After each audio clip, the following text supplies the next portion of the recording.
আসসালামু আলাইকুম রহমতুল্লাহি ওয়া বারাকাতুহু। আমি মোহাম্মদ রেজাউল হাওলাদার আপনাদের সাথে আছি। প্রথমে আসি বাংলাদেশের বর্তমান রাজনৈতিক পরিস্থিতি নিয়ে। সাবেক মাননীয় প্রধানমন্ত্রী শেখ হাসিনা তাদের নেতাকর্মীদের রেখে দেশ ছেড়ে পালিয়ে গেছেন। ছাত্র জনতার এবং সাধারণ মানুষের ভয়ে তিনি দেশ ছেড়ে সকল নেতাকর্মী নিয়ে পালিয়ে গেছেন। বর্তমানে বাংলাদেশের রাজনীতিতে আওয়ামী লীগ শূন্য বলে বিবেচিত করা হয়। অনেক জায়গায় অনেক দুর্ঘটনা ঘটাচ্ছে এবং বিভিন্ন জায়গায় বিভিন্ন ধরনের সংঘাত দেখা দিচ্ছে। এদিকে অত্যাচারিত পুলিশ নামের একটি বাহিনী, সেই বাহিনীকে মানুষ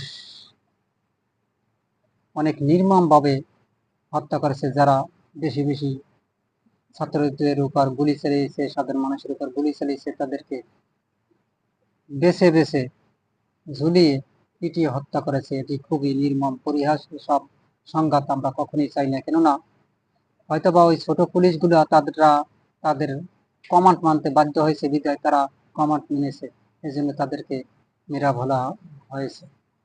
আসলে কেউই চায় না কারো বুকে গুলি চালাতে, তাদেরকে বাধ্য করানো হয় কিছু অসাধু লোক এবং কিছু স্বার্থ শিথিল করা রাজনৈতিকবিদ। তারা ওই পুলিশ ভাইদেরকে দিয়ে অন্যায়ভাবে গুলি চালিয়েছে এবং মানুষের জীবনকে দুর্বিষ সহ নানা সমস্যার ভিতর ঠেলে দিয়েছে।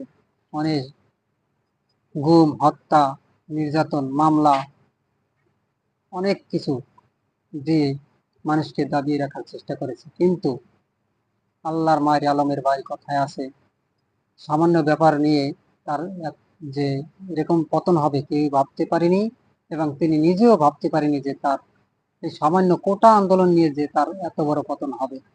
তাদেরকে বাংলাদেশ সেনাবাহিনী আলটিমেটাম দিয়েছে, আপনার আর সময় আছে মাত্র 2.5 ঘন্টা। 2.5 ঘন্টার ভিতর আপনি দেশ ছেড়ে পালিয়ে যান, নতুবা সাধারণ জনতা আপনাকে রাখবে না, মেরে ফেলবে। এই ভয়ে তিনি এখন পালিয়ে ইন্ডিয়া আছে। ইন্ডিয়া শিলিগুড়িতে তিনি অবস্থান করতেছে সেই জন্য। খবর এ পর্যন্ত। আসসালামু আলাইকুম রহমতুল্লাহি ওয়া বারাকাতুহু।